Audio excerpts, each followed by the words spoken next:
I want to talk a little bit about the response. Both sides called on unity, called to tamp down temperatures, but some Republicans blamed Democrats and their call that President Trump is a threat to democracy as a type of rhetoric pointing that this is to blame.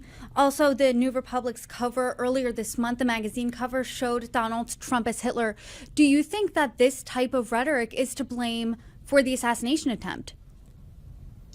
I think that this is certainly indicative of the way that people can take very extreme rhetoric into account when they shape their view of politicians. I wouldn't ascribe blame to one side or the other for exacerbating extreme rhetoric. In this case, certainly, one thing that we can expect is that you're likely to see Democrats skew away from a message of Trump as a threat to democracy.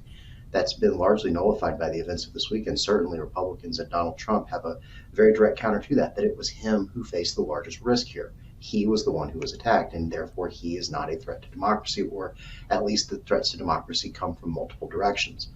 I think that one thing that you have seen in the response to this attack is that, yes, there were bipartisan calls to unity.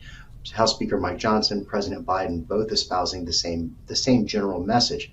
This is a time to come together, a rejection of political violence in all forms and motivations.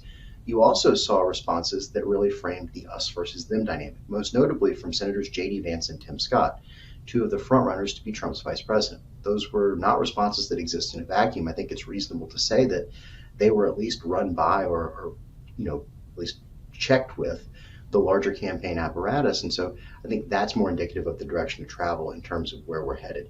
People are going to be forced to their own partisan corners. This is not a time that the country is likely to come together. If anything, I think this exacerbates underlying divisions.